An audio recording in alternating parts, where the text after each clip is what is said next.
Okay.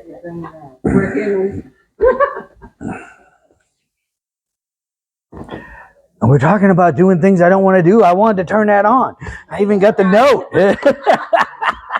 But I didn't do it. So there's the example right there. I do things I don't want to do. I don't do things I do want to do. You know? So wasn't intended as an example, but you know. So yeah, I just won't post it this week because you know that's a long time. So, but anyway, so Yeah, the further we are away, yeah, we won't hear that voice as clear as, you know. exactly. We won't, and it'll, you know, there is, and Paul talks about that in some of his letters, that you can get to the point where you're dulling the voice of God, or the, you know, the influence of God in your life so much that you just don't hear it anymore. And at that point, God turns you over to your fleshly desires that are, you know.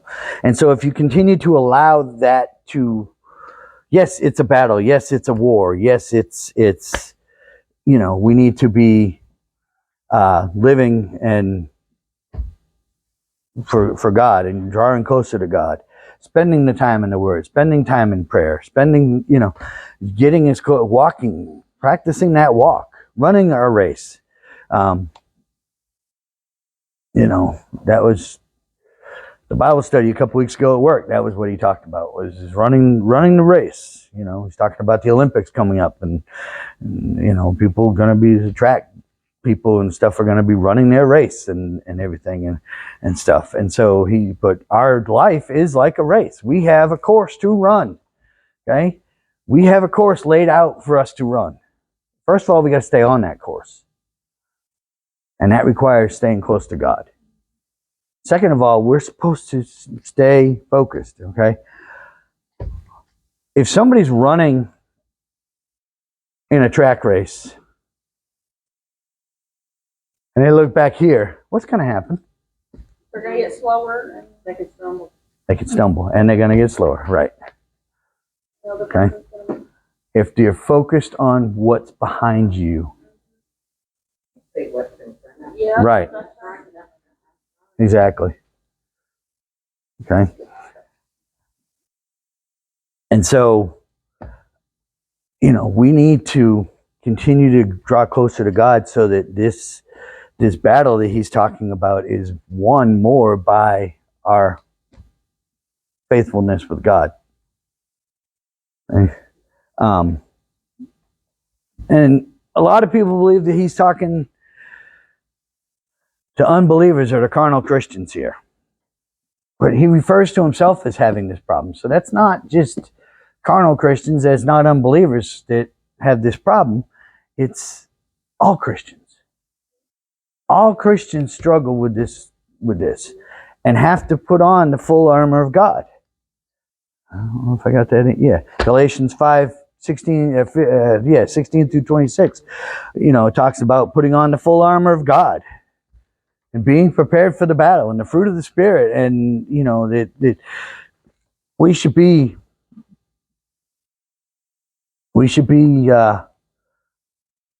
focusing on that. Okay? We're going to produce fruit one way or the other. We're living our life in sin and doing sinful acts all the time, then we're going to produce sinful fruit. If we're focusing on God and living in accordance to his plan for our life and his will, and just having the occasional screw up and mix up or mess up, mistake, whatever you want to say, then we're overall, you know, showing love, showing joy, showing peace, showing all of that kind of stuff. Okay, showing the fruit of the Spirit, then we will have the fruit of the Spirit. So it's all about what we're.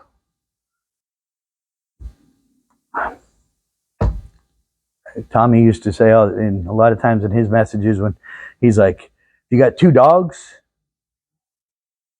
that you want to fight. The stronger one, the one that you feed more, is going to win. So if you feed your sinful nature more than you do your spiritual nature, then your sinful nature is going to win.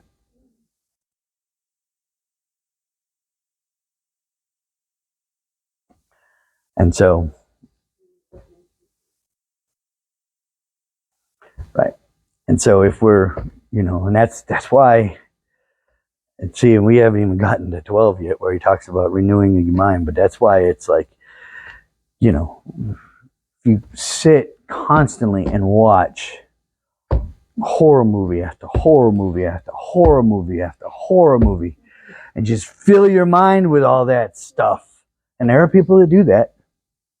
There are people that just love horror movies and they'll sit and watch them all the time. And not just at Halloween, they'll all the time. Like when I was young, I could do it, but now that I cannot do that. Yeah. It's just, I mean, I can, but it's just like after I was with them, I can't do it after work. Right. And it's, occasionally I could watch it. I mean, we watch it. Yeah. I'm not saying I haven't ever now, but yeah. it's weird. It's a weird feeling now. But it's not like filling your mind with it. Yeah. Right, exactly. And it doesn't have to be a horror movie. If you, anything, right, exactly. Anything that you're feeling.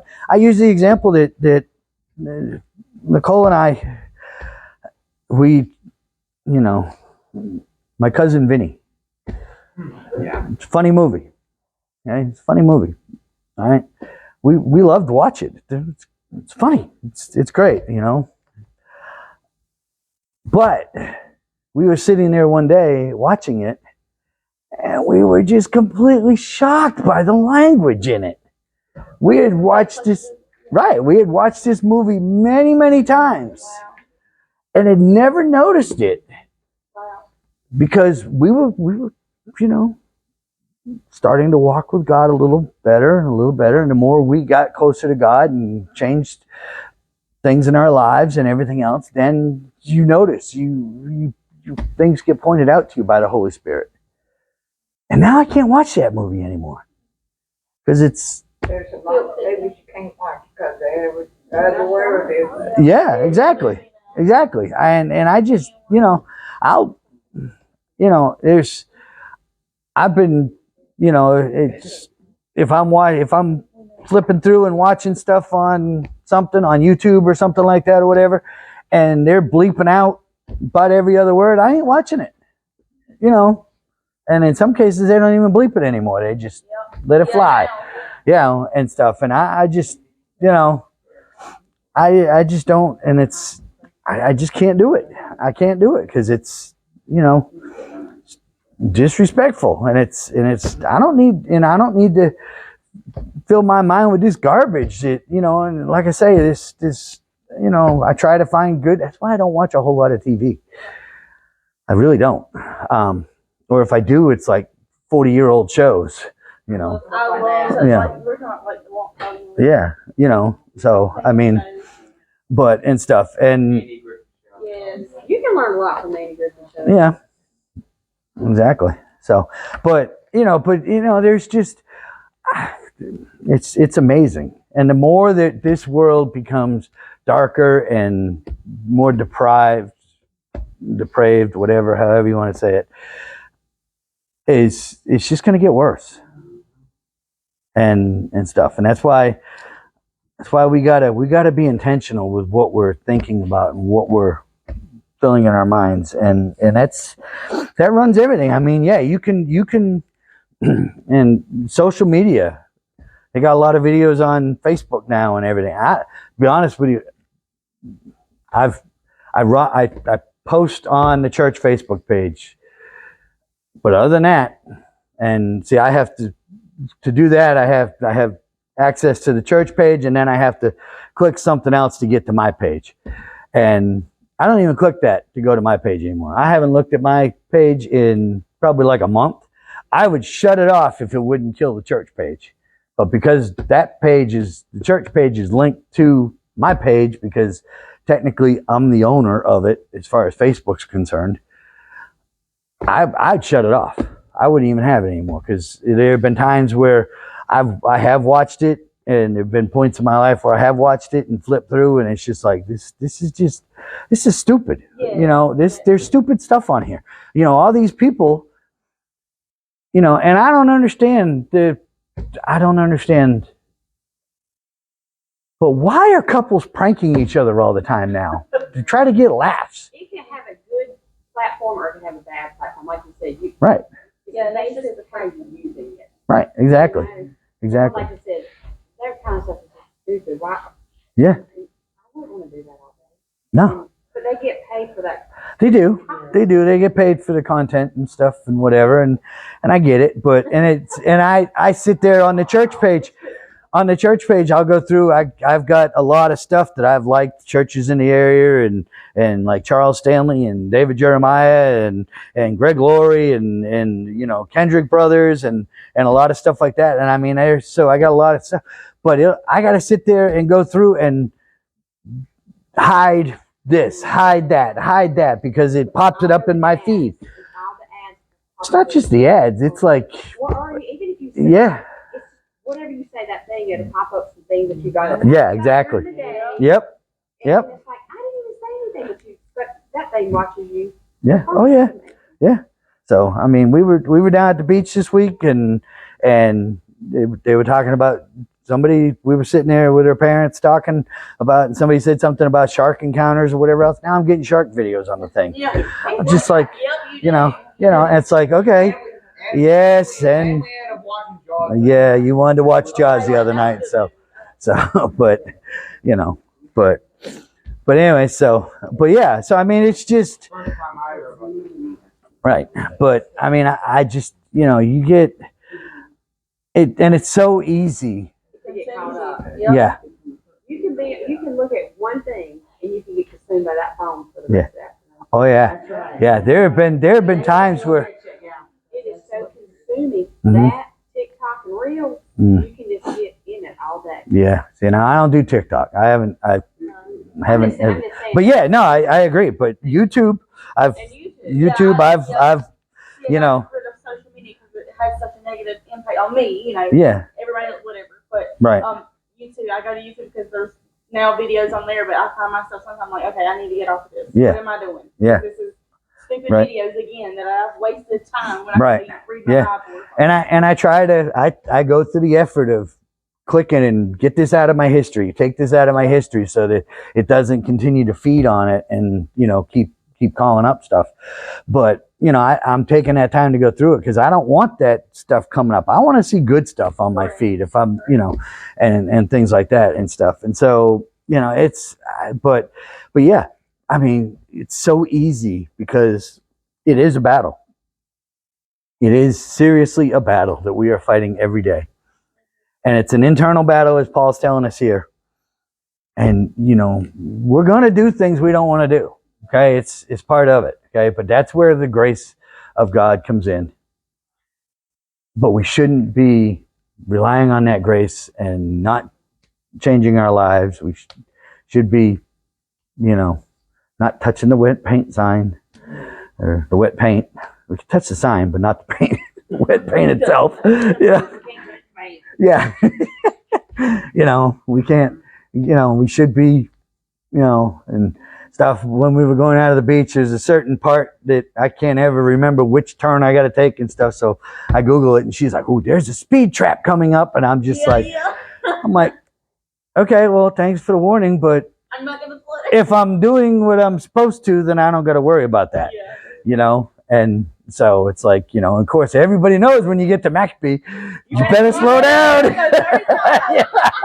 You better slow down at McAfee because, you know, yeah, oh yeah. So, Yeah, we went by there, and we went down a little hill that we were going down the hill, heading up towards the entrance of McAfee, and there was a cop. They're gonna Yeah. now on the Yeah. holidays. right. Well, that too, but and that is a trap because you go down the hill, you're doing 65 miles an hour. The bottom of the hill, the speed limit's 55. So if you don't brake going down that hill, and then, oh look, here he is sitting on the other side of the hill, and that you're going back up, and so guess what? He's got you at the bottom of the hill as soon as you cross that sign, and he's got you.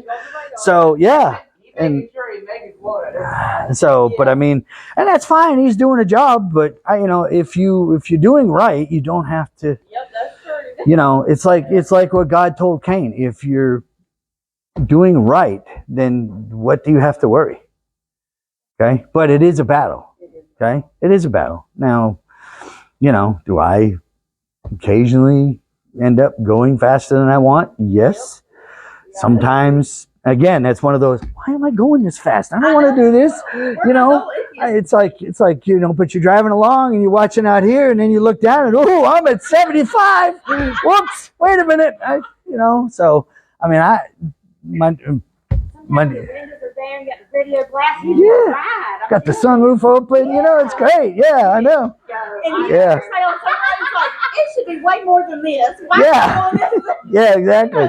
Yeah, that too. So, right. But I mean, so yeah. So I just, it happens. And so we're gonna mess up. Okay. But the question is that when you realize that you're doing 75 and a 55, what do you do about it? Slow it down. Do you slow it down and do you correct it? Heart drops to the Well, bottom. right. It's like, ooh.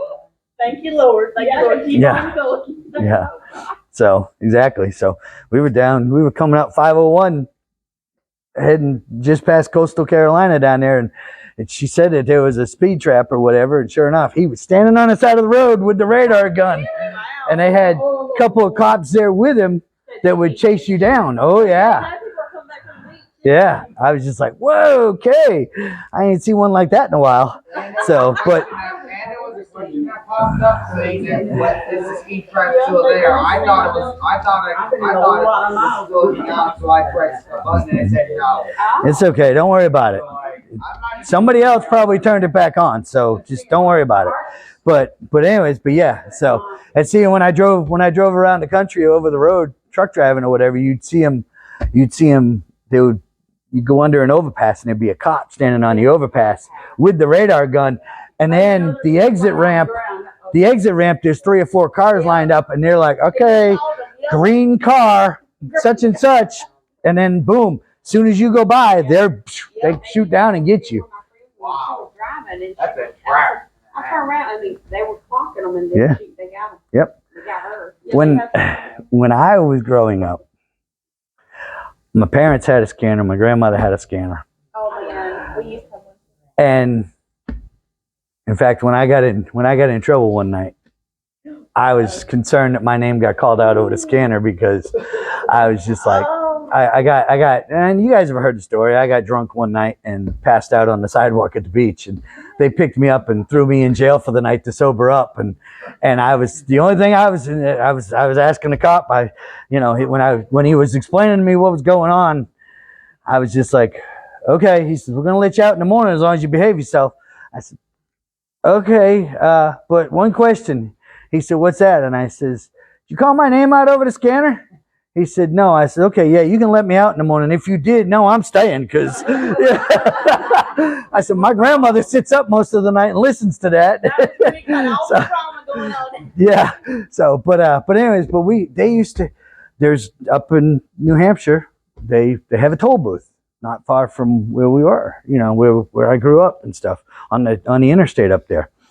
And we used to hear them. They had a plane that they flew over the highway all day long, and they would radar you from the plane.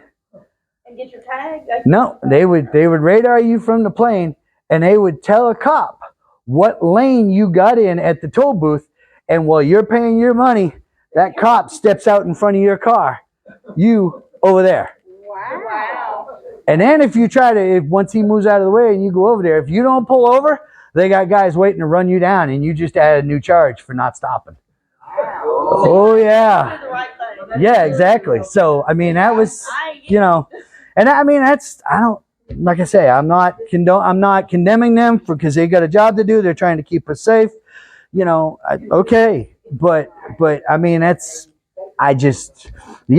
So, but again, we used to sit there and my parents thought it was funny because you would sit there and it sounds like he's calling a horse race because he's like, okay, because he'd have 2 or 3 of them that were racing or, going along, and he's clocking all of them and he's telling them they go pull all 3. And, and stuff. And he'd be like, yep, the blue car's out in the front. He's going to lane 8. And then, the green car's going to the lane 6. I don't know if they do that or not anymore, but that was when I was growing up and living up there. So, but, now they got these speed passes and things like that you can just go through. You don't even have to stop because it charges your thing automatically or whatever and stuff. So I don't know how that works anymore, but anyway, so yeah, they send you a bill.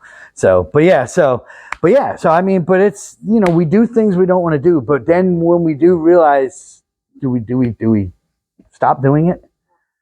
Yeah. When we kind of come to our senses and be like, oh, why am I doing this?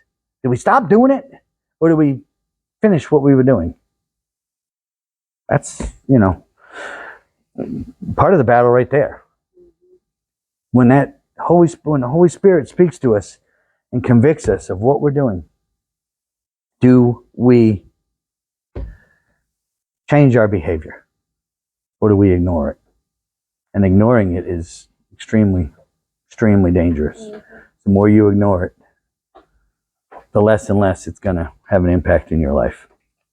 So, okay. But one other thing to mention, okay, don't be going around doing all this stuff and saying, oh, well, that's not me doing it. That's the flesh in me that's doing it. Yeah, that's true. Okay? You can't use that as an excuse, okay? Paul's saying that that's what's going on, but he's not using it as, well, this is why I'm allowed to do it. He's not saying that we're allowed to do it, okay? We should be trying to control the flesh as much as we can and win that battle.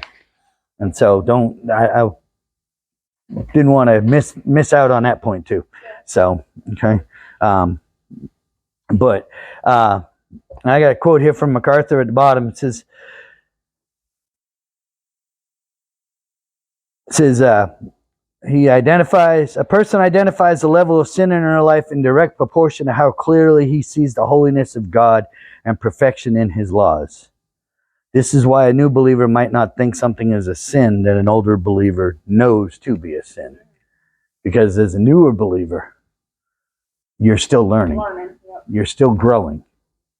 Okay? And if you haven't grown in 30, 40 years, then there's a problem. You need to be growing.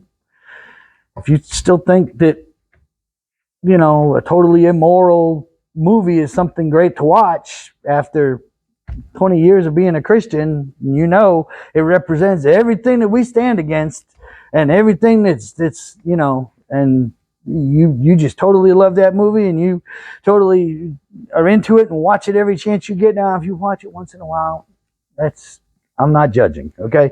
But if you're,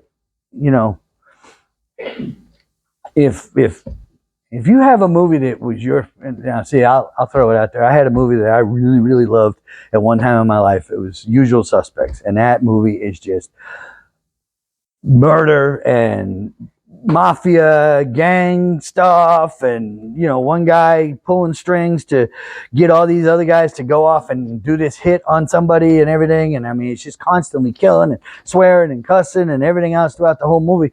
But I liked a lot of the actors that were in it at the time, and so I watched it and I thought it was whatever. Okay, now if at the position of my life that I'm in now, if I still watch that movie, then I haven't grown in my walk. That movie should bother me. And it does. I still have it on DVD, but I don't ever watch it. I got a lot of stuff on DVD I need to just get rid of because I don't ever watch them anymore and stuff. But, if I still said, oh yeah, if somebody asked me, well, what's your favorite movie? If I still listed that as my favorite movie, then I'm not growing. I'm not growing in my walk. Okay? We should be moving forward, progressing, getting closer to God. So I need to wrap it up because even though I can see the clock,